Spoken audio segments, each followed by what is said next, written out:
사람은 누구나 언젠가는 죽음을 맞이하게 됩니다. 하지만 모든 사람이 죽기 전에 자신의 삶을 돌아보고 준비하며 살아가는 것은 아닙니다.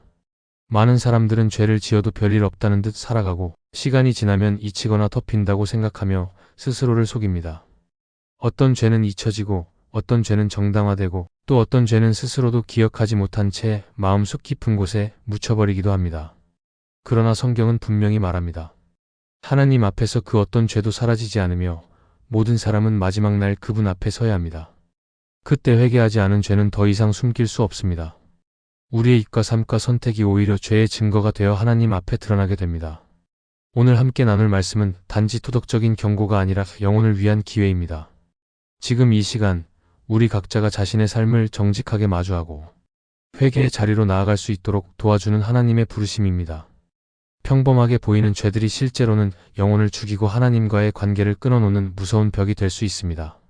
죽기 전에 반드시 회개해야 할 죄들을 하나씩 말씀을 통해 살펴보며 그 앞에서 하나님께 다시 무릎 꿇을 준비가 되어 있는지 자신을 돌아보는 시간이 되기를 바랍니다. 첫째, 음란과 탐욕은 마음을 부패시키고 구원을 막는 죄입니다. 성경은 음란과 탐욕을 단순한 행위나 감정의 문제로 보지 않습니다. 이 두 가지는 사람의 마음을 지배하고 결국 삶 전체를 하나님의 뜻에서 벗어나게 만드는 깊은 뿌리를 가진 죄입니다.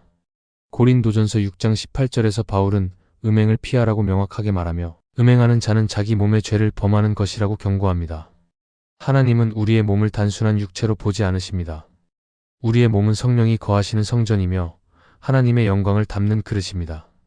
그런데 이 몸을 음란으로 더럽히는 것은 하나님의 거룩함을 무너뜨리는 것이며 스스로의 존엄을 해치는 행위입니다. 예수님은 마태복음 5장에서 여자를 보고 음욕을 품는 자도 이미 마음으로 간음한 자라고 말씀하셨습니다. 죄는 행동보다 먼저 마음에서 시작된다는 것을 분명히 하신 것입니다. 눈으로 보고 마음으로 품고 생각으로 반복하며 죄는 우리 안에 자리를 잡고 결국 행동으로 나타나게 됩니다. 음란은 처음에는 단순한 유혹처럼 다가오지만 시간이 지나면 사람의 눈과 생각을 붙들고 영혼의 감각을 마비시킵니다. 반복될수록 중독처럼 벗어날 수 없게 만들고 결국 하나님과의 관계에 깊은 틈을 만듭니다. 기도는 점점 사라지고 말씀 앞에 머무는 시간이 줄어들고 마음의 중심이 더 이상 하나님을 향하지 않게 됩니다. 탐욕 역시 마찬가지입니다. 골로새서 3장 5절은 탐심은 우상숭배라고 선언합니다. 탐욕은 단순히 더 많은 것을 바라는 욕망이 아니라 하나님보다 세상의 것을 더 의지하게 만드는 신앙의 방향을 바꾸는 죄입니다. 탐욕은 만족을 빼앗고 감사의 마음을 사라지게 하며 늘 비교하게 만들고 불평하게 만듭니다. 그리고 사람의 마음을 결국 하나님 아닌 다른 것에 묶이게 합니다. 이 두 죄는 서로 깊게 연결되어 있습니다. 음란은 육체의 탐욕을 통해, 탐심은 삶 전반에 걸친 욕망을 통해 사람을 무너뜨립니다. 처음에는 단순한 욕구로 시작되지만 결국에는 하나님보다 나를 우선하게 만들고 하나님의 뜻을 외면하게 만드는 강력한 죄로 자라납니다. 에베소서 5장 5절은 이 죄들을 가볍게 넘기지 않습니다. 음행하는 자, 더러운 자, 탐하는 자는 하나님 나라에서 기업을 얻지 못한다고 단호하게 말합니다. 이것은 단순한 도덕적 경고가 아니라 구원과 직결된 문제라는 뜻입니다. 회개는 단지 죄를 인정하는 감정적인 반응이 아닙니다. 삶의 방향을 바꾸는 결단입니다. 음란한 생각과 습관을 끊어내고 탐욕을 내려놓는 일은 오직 하나님을 더 사랑하기로 결단할 때 시작됩니다. 내 안에서 나를 지배하던 욕망을 끊어내고 다시 하나님을 주인으로 인정하는 마음에서 회개는 출발합니다. 이 죄들을 결코 가볍게 넘기지 않아야 합니다. 마음으로 짓는 죄라고 해서 아무렇지 않게 여기지 말아야 합니다. 그것은 이미 우리 영혼을 병들게 만들고 있는 깊은 어둠입니다. 하나님은 우리의 중심을 보시는 분입니다. 겉으로 괜찮아 보여도 그 마음이 죄로 가득하다면 그 사람은 이미 하나님과 멀어져 있는 것입니다. 오늘 우리 안에 숨어있는 음란함과 탐욕을 정직하게 인정하고 그 모든 죄를 하나님 앞에 내려놓아야 할 때입니다. 회개는 지금부터 시작할 수 있습니다. 죄를 미워하는 마음이 생기는 그 순간부터 하나님은 우리를 회복시키기 시작하십니다. 이 두 죄를 지금 내려놓고 하나님의 거룩함을 다시 붙드는 삶으로 나아가야 합니다. 그래야 우리는 하나님 나라의 백성으로 설 수 있습니다. 둘째, 게으름은 사명을 외면하게 만들고 결국 영혼을 잠들게 하는 죄입니다. 우리는 게으름을 흔히 성격적인 문제나 단순한 습관 정도로 여길 때가 많습니다. 그러나 성경은 게으름을 매우 무겁게 다룹니다. 그것은 단순히 활동이 부족한 상태가 아니라 하나님께서 주신 은혜를 외면하고 맡겨주신 사명을 감당하지 않는 불순종의 모습이기 때문입니다. 잠언 6장 9절부터 11절에서는 게으름에 대해 이렇게 경고합니다. 게으른 자여 내가 어느 때까지 누워 있겠느냐? 네가 어느 때에 잠에서 깨어 일어나겠느냐? 조금만 더 자자, 조금만 더 졸자 하면 내 빈궁이 강도같이 오고 곤핍이 군사같이 이르리라고 말합니다. 이 말씀은 육체적인 게으름뿐 아니라 영적인 게으름이 가져오는 무서운 결과를 보여줍니다. 처음에는 단순히 기도를 미루는 것으로 시작되지만 나중에는 하나님의 말씀을 무시하게 되고 삶 전체가 하나님과 멀어지는 방향으로 흘러가게 됩니다. 게으름은 조용히 사람의 마음을 점령합니다. 긴장감을 풀게 만들고 사명을 잊게 만들며 결국 신앙의 열정을 서서히 식혀버립니다. 교회는 다니지만 마음은 점점 식고 예배는 드리지만 감동은 사라지고 기도는 해야 한다고는 생각하지만 실제로는 더 이상 무릎 꿇지 않게 됩니다. 하나님의 음성보다 세상의 소리에 더 익숙해지고 사명을 감당하는 자리보다 내 편한 자리를 더 찾게 됩니다. 문제는 이런 상태가 오래되면 스스로도 그 변화를 자각하지 못하게 된다는 것입니다. 영혼이 잠들어 버린 상태가 지속되면 더 이상 죄를 죄로 느끼지 못하게 되고 회개할 마음조차 사라지게 됩니다. 예수님은 달란트 비유에서 게으른 종에 대해 분명하게 책망하셨습니다. 주인이 종들에게 각각 달란트를 맡기고 떠났을 때 어떤 종은 받은 것을 가지고 열심히 일해 더 많은 것으로 돌려드렸지만 한 종은 자신이 받은 것을 땅에 묻어버렸습니다. 그는 주인이 돌아왔을 때 아무 일도 하지 않았고 그 결과는 혹독했습니다. 주인은 그를 악하고 게으른 종이라 부르며 가진 것마저 빼앗고 바깥 어두운 데로 내쫓아버렸습니다. 이 비유는 단지 책임을 다하지 않은 종의 실패가 아니라 하나님께서 주신 기회를 방치한 죄의 결과를 보여주는 장면입니다. 하나님은 모든 사람에게 은혜를 주시고 그 은혜에 걸맞은 사명을 맡기십니다. 그런데 게으름은 그 사명을 무시하고 주신 기회를 헛되이 하게 만듭니다. 결국 아무것도 하지 않는 것이 죄를 짓는 것만큼이나 무서운 결과로 이어질 수 있습니다. 에베소서 5장 14절에서는 이렇게 말합니다. 잠자는 자여 깨어서 죽은 자들 가운데서 일어나라. 그리스도께서 내게 비추시리라. 이 말씀은 영적으로 잠든 이들을 향한 하나님의 부르심입니다. 지금 당장 깨어나야 한다는 경고이자 초대입니다. 깨어있는 삶은 특별한 능력이 있어서가 아니라 다시 말씀 앞에 서고 기도의 자리로 돌아가려는 마음에서 시작됩니다. 게으름에서 벗어나는 길은 어렵지 않습니다. 작은 순종 하나, 작은 기도의 회복, 작은 헌신의 결단이 깨어남의 시작이 됩니다. 하나님은 우리에게 대단한 능력을 먼저 요구하지 않으십니다. 다만 주어진 자리에서 깨어 있으라고, 맡겨진 일에 충성하라고 말씀하십니다. 지금 내가 믿음 안에 서 있다고 생각하면서도 실제로는 아무 일도 하지 않고 있다면 그것은 게으름일 수 있습니다. 하나님의 음성은 들리지 않지만 내 영혼이 편하다고 느낀다면 그것은 잠들어 있는 것일 수 있습니다. 회개란 단지 눈물만의 문제가 아니라 방향의 전환입니다. 게으름이라는 고유한 죄에서 벗어나 다시 일어나 사명을 향해 걸어가기 시작할 때 하나님은 우리를 다시 사용하시고 은혜의 자리에 세우십니다. 지금은 깨어날 때입니다. 지금은 다시 기도할 때입니다. 게으름을 방치한 채 살아가면 결국 하나님의 기쁨에서 멀어지고 자신도 모르게 사명을 놓친 자가 되고 맙니다.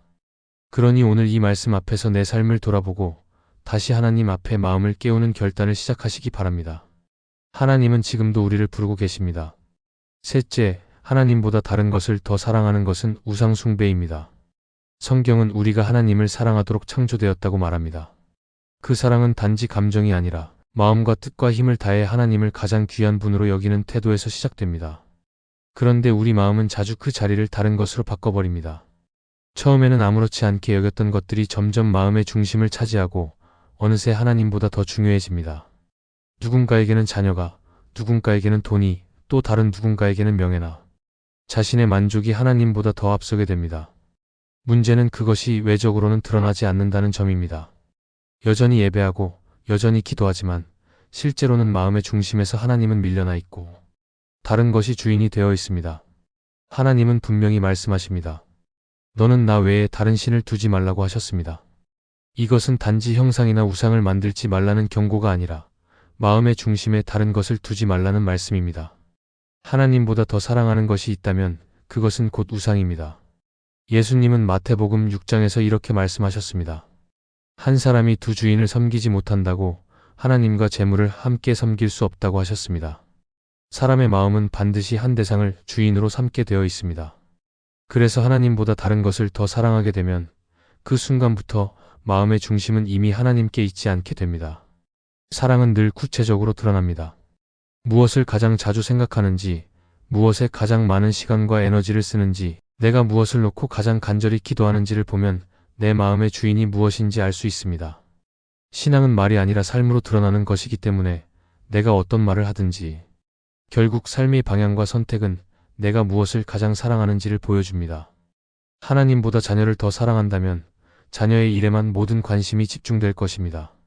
돈을 더 사랑한다면 돈을 잃는 상황 앞에서는 두려움과 불안이 삶을 지배하게 됩니다. 이런 모습들은 단순한 감정이 아니라 마음의 주인이 바뀌었다는 증거입니다. 하나님은 그 사랑의 자리를 다른 어떤 것과도 나누지 않으십니다. 하나님은 전심으로 사랑받기를 원하십니다. 이것은 하나님의 명령이자 동시에 우리의 삶이 가장 안전해지는 길이기도 합니다. 왜냐하면 다른 어떤 것도 우리를 지켜줄 수 없고 다른 어떤 것도 우리의 인생을 붙들 수 없기 때문입니다. 하나님보다 다른 것을 더 사랑하면 결국 그 사랑은 실망으로 끝나게 됩니다. 세상의 것은 다 변하고 다 무너질 수 있기 때문입니다. 그러나 하나님을 중심에 두는 삶은 흔들리지 않습니다. 고난이 와도 어려움이 있어도 다시 일어설 수 있는 힘이 하나님으로부터 나오기 때문입니다. 회개란 단지 잘못을 인정하는 것이 아니라 잘못된 방향에서 돌아서는 것입니다. 내가 지금까지 하나님보다 더 사랑했던 것들을 인정하고 그것들을 내려놓고 다시 하나님의 자리를 회복하는 것이 진짜 회개입니다. 하나님은 우리가 그분을 찾고 다시 중심으로 모실 때 반드시 응답하십니다. 아무리 오래 방황했더라도 지금 그 사랑의 자리를 회복하기로 결단하면 하나님은 다시 손을 내미십니다. 하나님보다 다른 것을 더 사랑했던 시간들이 있다면 지금 그 자리에서 멈추고 돌아오면 됩니다. 삶의 중심을 다시 세우면 하나님은 그 위에 다시 은혜를 부어주십니다. 하나님은 지금도 우리 마음 깊은 곳을 들여다보고 계십니다. 누가 그분을 중심에 모시고 있는지, 누가 진심으로 그분을 사랑하고 있는지 다 알고 계십니다. 오늘 다시 하나님을 가장 먼저 사랑하는 사람으로 살아가기로 결단하기 바랍니다. 그 결단이 우리의 신앙을 다시 새롭게 만들 것입니다. 넷째, 회개하지 않은 죄는 결국 심판 앞에 드러나게 됩니다. 죄를 지었다는 사실보다 더 무서운 것은 그 죄를 회개하지 않은 채 그대로 두는 것입니다. 성경은 인간이 누구나 죄를 지을 수 있다고 말합니다. 그러나 하나님이 가장 무겁게 다루시는 것은 죄 자체보다 그 죄에 대해 무감각해지고 회개를 거부하는 마음입니다. 회개하지 않는 죄는 시간이 흐를수록 감각을 무디게 하고 점점 더 죄를 죄로 느끼지 못하게 만듭니다. 처음에는 죄책감이 있었던 행동도 어느 순간부터는 아무런 느낌 없이 반복하게 되고 결국 양심의 소리조차 들리지 않게 됩니다. 그 상태는 단순한 습관이 아니라 영적인 마비이며 영혼의 감각이 완전히 멈춰버린 상태입니다. 성경은 우리에게 분명하게 말합니다. 만일 우리가 우리 죄를 자백하면 하나님은 미쁘시고 위로우사 우리 죄를 사하시고 모든 불의에서 깨끗하게 하신다고 하셨습니다. 그런데 이 약속은 죄를 인정하고 자백하는 자에게만 해당되는 말씀입니다. 회개하지 않은 죄는 용서의 문에 들어서지 못합니다. 하나님은 죄인을 용서하시는 분이지만 용서는 회개를 통과한 자에게만 주어집니다. 그래서 회개는 단지 한 번의 반성이 아니라 끊임없이 하나님 앞에 자신을 점검하며 마음을 새롭게 하는 과정입니다. 회개하지 않은 죄는 단지 남겨진 죄가 아니라 그 죄가 삶을 지배하도록 방치한 결과입니다. 팀 켈러는 탕부 하나님이라는 책에서 이렇게 말했습니다. 하나님께 돌아오지 않는 사람은 하나님을 거부하는 것이 아니라 스스로 하나님이 되려는 것이다. 이 말은 회개하지 않은 죄가 단지 잘못을 인정하지 않는 것이 아니라 하나님 앞에서 자기를 주인으로 세우는 것이라는 의미를 담고 있습니다. 죄를 그대로 두는 사람은 결국 하나님을 두려워하지 않는 사람이고 자신의 삶의 주권을 하나님께 드리기를 거부한 사람입니다. 그 상태는 결국 하나님 없는 인생으로 나아가며 마지막에는 심판 앞에서 모든 것이 드러나게 됩니다. 회개는 감정이 아니라 결단입니다. 죄에 대한 슬픔만으로는 부족합니다. 삶의 방향을 돌이켜야 합니다. 반복된 죄, 외면했던 죄, 이미 마음속에서 묻어진 죄들을 다시 하나님 앞에 끌어내야 합니다. 그것이 진짜 회개의 시작입니다. 회개하지 않은 죄는 반복될수록 내 인격과 신앙을 무너뜨리고 결국은 하나님과의 관계 자체를 단절시킵니다. 겉으로는 여전히 예배드리고 신앙생활을 하는 것처럼 보여도 그 중심은 하나님과 멀어져 있고 회개 없는 습관만 남아있다면 그것은 매우 위험한 상태입니다. 죄는 회개하지 않으면 영혼을 마르게 하고 하나님과 나 사이에 점점 더 두꺼운 벽을 세워갑니다.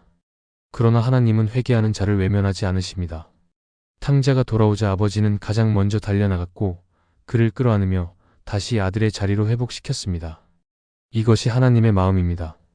죄를 지었기 때문에 멀어진 것이 아니라 돌아오지 않았기 때문에 멀어졌다는 사실을 기억해야 합니다. 지금도 하나님은 돌아올 기회를 주고 계십니다. 죄를 기억하는 분이 아니라 회개하는 자를 기억하시는 분입니다.